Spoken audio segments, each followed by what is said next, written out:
இப்போது கரூர்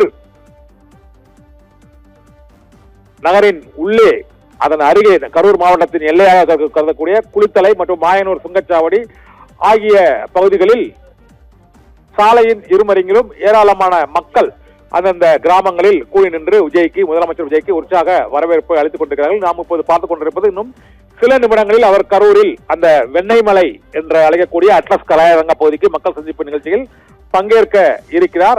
இப்போது அந்த பகுதியில் 2 விதமான சர்ச்சைகள். ஒன்று, அங்கு செய்தியாளர்கள் அந்த மக்கள் சந்திப்பு அரங்கத்திலிருந்து வெளியேற்றப்பட்டிருக்கிறார்கள். ஆதலால் அந்த நிகழ்ச்சியை இப்போது கரூர் மாவட்ட பத்திரிகையாளர்கள் மற்றும் அங்கு குழுமியிருந்த பல்வேறு மாநிலங்களைச் சேர்ந்த வெளி மாநில பத்திரிகையாளர்களும் அதை புறக்கணிக்க கூடிய சூழ்நிலை ஏற்பட்டிருக்கிறது.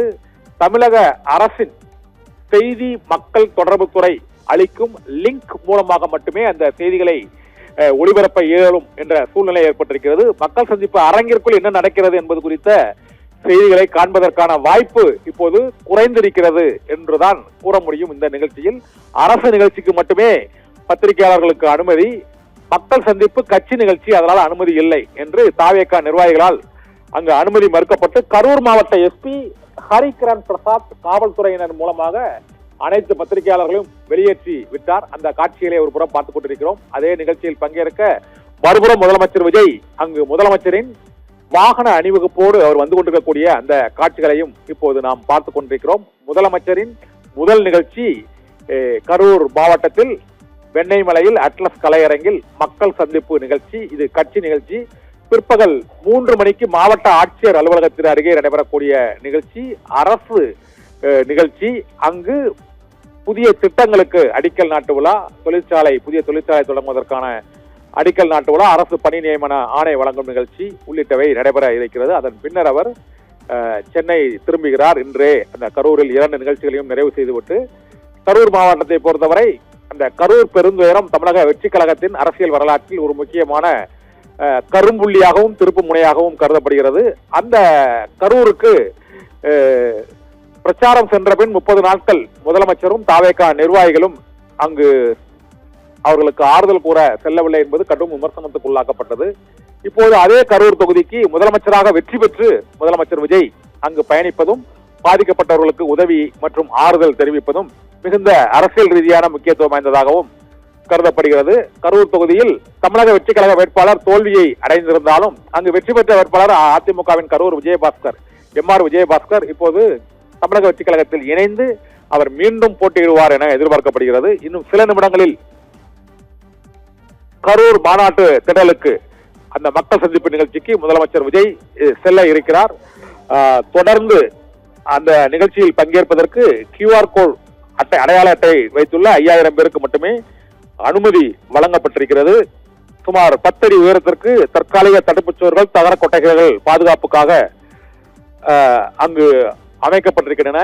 இந்த மக்கள் சந்திப்பு நிகழ்ச்சி நிறைவடைந்த பிறகு கரூர் சேலம் புறவழிச்சாலை வழியாக அந்த தாந்தோன்றி மலையில் உள்ள அந்த கெஸ்ட் ஹவுஸில் விருந்தினர் மாளிகையில் சிறிது நேரம் முதலமைச்சர் விஜய் ஓய்வெடுக்கிறார். கரூர் அங்கிருந்து பழைய பேருந்து நிலைய ரவுண்டானா மற்றும் உழவர் சந்தை, திருமாமலையூர் வழியாக சுங்கச்சாவடி மற்றும் தாந்தோன்றி மலை ஆகிய பகுதிகள் வழியாக சாலை வளம் என்று அழைக்கக்கூடிய ரோட் ஷோவை ஒரு 10 கிலோமீட்டர் தொலைவுக்கு அவர் நடத்திவிட்டு ஓய்வெடுக்கிறார். அதன் பின்னர் சாலை பேரணி நிகழ்வாக பேருந்து நிலைய ரவுண்டானியா முதல் வெங்கக்கல்பட்டி வரை தடுப்பு வேலிகள் அமைக்கப்பட்டிருக்கிறது. அதுவும் ரோட் ஷோ, 2 ரோட் ஷோக்களுக்கு திட்டமிடப்பட்டிருக்கிறது. ஒன்று, மக்கள் சந்திப்பு நிறைவடைந்த பிறகு ஓய்வுக்காக செல்லும் பாதையான கரூர் சேலம் புறவழிச்சாலையில் இருந்து பேருந்து நிலைய ரவுண்டானா முதல் தாந்தோன்றி மலை வரை சுங்கச்சாவடி வழியாக அந்த ரோட் ஷோ.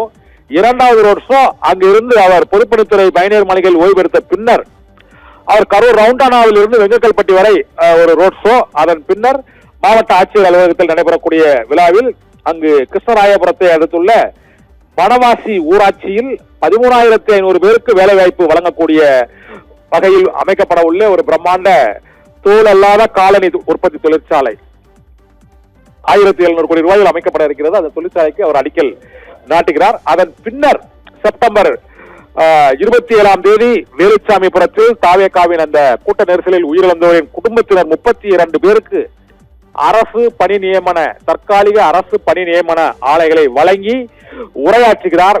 மக்கள் சந்திப்பில் அவர் ஆற்றும் முறை அங்கு அரசு விழாவில் 32 பேருக்கு அரசு பணி வழங்கும் சான்றுகளை வழங்கி அவர் ஆற்றும் முறை. அதன் பின்னர் அவர் கார் மூலம் மீண்டும் திருச்சிக்கு சென்று தனி விமானம் மூலமாக சென்னைக்கு இன்று இரவே திரும்புகிறார். இன்னும் சற்று நேரத்தில் மக்கள் சந்திப்பு நிகழ்ச்சி நடைபெற இருக்கிறது.